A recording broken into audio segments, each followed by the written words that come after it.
My sister is hosting a family roast, and unfortunately, I'm the main target. Situation that felt like a trap from the start. It all began when my sister, Lily 28F, announced in our family group chat that she was organizing a family roast at our upcoming reunion. At first, I thought I'd misread the message. A roast? For our family? This wasn't something we'd ever done before. And the way she phrased it made it clear who the main target would be. Me. Everyone seemed excited right away. My parents sent thumbs up emojis, my cousins started joking about what they'd wear, and the group chat lit up like it was Christmas morning. But I couldn't shake this bad feeling. I know my sister. Lily has a habit of taking things too far, hiding her insults behind a mask of humor. For years, she's made me the punchline of her jokes, and every time I tried to speak up, the response was always the same. Oh, come on. She's just being playful. But it never felt playful on my end. So I brought it up with my parents. I called them that same night saying I wasn't sure this roast was a good idea. I told them it sounded more like an excuse for Lily to drag me through the mud again, but they just laughed it off. My dad even said, "You need to learn to take a joke, son, it's all in good fun." I tried to push back but they wouldn't hear it. My mom said it would be a good bonding experience for the family. Bonding, sure, if that means bonding over humiliating me. So I brought it up with my parents. I called them that same night saying I wasn't sure this roast was a good idea. I told them it sounded more like an excuse for Lily to drag me through the mud again, but they just laughed it off.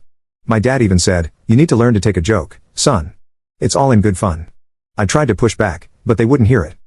My mom said it would be a good bonding experience for the family. Bonding? Sure. If that means bonding over humiliating me. The next few days were tense. Lily kept hyping up the event in the family group chat, dropping hints about her special material. She was having way too much fun with this, and the more she talked about it, the more I felt like a cornered animal. Even my parents got in on it, making jokes like, "I hope you're ready, P. Lily's been preparing for weeks." It was clear they were all in on this, and I started feeling like I was alone in a crowd of people who couldn't see the problem. Thankfully, my girlfriend Sophie 25F noticed something was off. I hadn't even told her about the roast yet, but she could tell I was anxious. When I finally explained everything, she was as concerned as I was. Sophie knows the history here. How Lily's jokes have always had an edge to them. How she'd use family gatherings as her own personal comedy club at my expense. Sophie said it straight. You don't have to go if you're uncomfortable. Set your boundaries. I knew she was right, but the thought of backing out made me feel like a coward. I didn't want to give Lily and the rest of the family another reason to call me oversensitive. It's been this way for as long as I can remember. Growing up, it was always me versus Lily, the perfect golden child. She was funny, outgoing, and had this sharp wit that everyone adored. I was the quieter one, more reserved, and that made me an easy target. She'd say something embarrassing about me, and instead of stepping in, my parents would laugh along. They treated it like sibling rivalry, but it never felt like a fair fight. The roast just seemed like the next level of this long-standing dynamic. Despite Sophie's advice, I decided to at least try setting some boundaries. I sent Lily a private message asking her to keep the jokes light. Her response? "Oh my God. You're being so sensitive. Relax. It's going to be hilarious." She promised to tone it down, but I knew better. Her tone made it clear she wasn't taking me seriously at all. Then the rules of the roast got posted in the group chat. It was a long list, but the one part that stood out to me was this. Everyone's fair game, but we have a special guest of honor, Up. The whole thing read like a setup. I couldn't believe it. I tried once more to back out saying maybe it wasn't the best idea for me to participate, but the backlash was immediate. My mom called me sounding genuinely annoyed. "You're not backing out now. We've all been looking forward to this and you're going to ruin it for everyone if you don't show up." The guilt trip worked and I reluctantly agreed to go.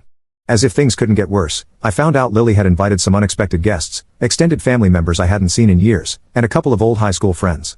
People who knew me back when I was an awkward teenager. The idea of them sitting there watching me get roasted in front of everyone made me feel sick. Then came the final straw. My cousin Rachel 27F gave me a heads up. Lily had been gathering stories about me for weeks. She had been messaging family members asking for any embarrassing dirt they could remember and putting together a script.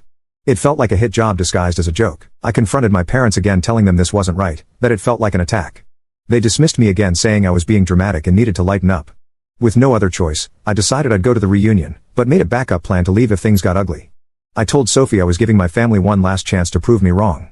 But the night before the event, Lily sent a message that hit me like a gut punch. "Can't wait for tomorrow." Finally going to say what everyone's been thinking. At that point, any hope I had left was gone. I knew I was walking into a trap. Update 1. The day of the reunion came and I went in feeling tense but determined. Sophie was by my side trying to keep things light.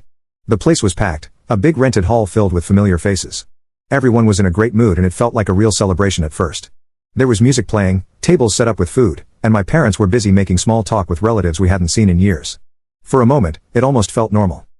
Lily was in her element, moving from group to group, clearly the star of the show. She was laughing loudly, greeting everyone with hugs and jokes. It seemed like the whole room was revolving around her. I spotted a few high school friends Shed invited without telling me, and it hit me again how much effort Shed put into this. I tried to stay calm and told myself maybe I was overthinking it. Sophie squeezed my hand and gave me an encouraging nod. When it was time for the roast, everyone gathered around. My dad called for silence and Lily stepped up with a big grin on her face, holding a microphone. She started off with some light jokes about our parents poking fun at their quirks. Everyone laughed and I felt myself relax a little. It wasn't so bad. She moved on to our younger cousins, making silly jokes about their social media habits. Even I chuckled at a few of those. For a moment, I thought I might have misjudged this whole thing. Then she turned to me.